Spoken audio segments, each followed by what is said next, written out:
సూర్యాపేట జిల్లా నూతనగల్ తహసీల్దార్ కార్యాలయం ముందు భూ బాధితులు ఆందోళన చేపట్టారు. తమ భూమిని తమకు ఇప్పించాలని డిమాండ్ చేశారు. కోర్టు తగాదాలో ఉన్న భూమిని అక్రమదారులకు పట్టా చేశారని వాపోయారు. కోర్టు తగాదాలో ఉన్న భూమిని ఎలా రిజిస్ట్రేషన్ చేస్తారని బాధితులు నిరసన వ్యక్తం చేశారు. అధికారులు స్పందించి తమకు న్యాయం చేయాలని కోరారు. అక్రమంగా పట్టా చేసి నాకు చేయమంటేనే అన్ని అడ్డం వచ్చినాయి.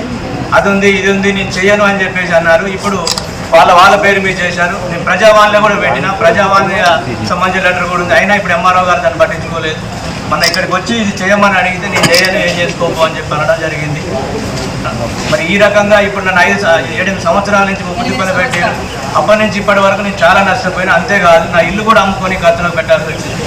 6 ఉన్న ఫైల్ని కూడా 6 నెంబర్తో సహా ఉంది. మీ సేవా నెంబర్ ఉంది. జేసీ ఆర్డర్లో అన్ని వివరంగా కూడా ఉన్నాయి. మీకు అన్ని కాపీలు కూడా ఇస్తాం. అన్ని అమ్ముకొని దీని మీద పెట్టినాం. అంతేకాదే ఇంకో 30 గుంటలు చిక్కుల శంకరయ్య అని అతని పేరు మీద ఇప్పుడు నెలన్నర చేయలేదన్న. మాకు చేయకుండా వాళ్ళకు ఇప్పుడు హైకోర్టులో మాకు జేసీ గారు ఇచ్చినప్పుడు కూడా చేయలేదు. వాళ్ళకు హైకోర్టులో ఉండగా జేసీ గారు ఇచ్చినప్పుడు ఏ కోర్టులో లేదు. మాకు డైరెక్ట్ చేయమని జేసీ గారు అన్ని ప్రూఫ్స్ సహా ఇందులో మెన్షన్ చేసిండు. అట్లాంటప్పుడు కూడా అన్ని అడ్డంకులు వచ్చినాయి. హైకోర్టులో ఉన్న ల్యాండ్ని ఇద్దరి పేరు మీద ఎట్లా మార్చగలిగారు? అదేవిధంగా ఇప్పుడు మాకు మార్చడానికి కారణమే ఉంది. ఇప్పుడు మాకు డైరెక్ట్ చేయొచ్చు. వాళ్ళ పేరు మీద చేసినప్పుడు ఎంఆర్ఓకి అన్ని హక్కులు ఉన్నాయి. ఇప్పుడు డైరెక్ట్ వాళ్ళకి క్యాన్సిల్ చేసి అయోధ్య పేరు మీద ఉన్న 8 గుంటలు అయితేంది వాళ్ళవన్నీ క్యాన్సిల్ చేసి మాకు చేయండి. మాకు అన్ని ప్రూఫ్స్ ఉన్నాయి కదా మాయని.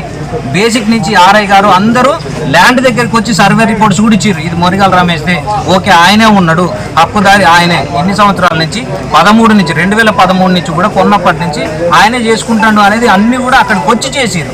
అట్లాంటప్పుడు చేయడానికి ఏమైంది? ఇప్పుడు నెలన్నర చేయలేదన్న. మాకు చేయకుండా వాళ్ళకు ఇప్పుడు హైకోర్టులో మాకు జేసీ గారు ఇచ్చినప్పుడు కూడా చేయలేదు.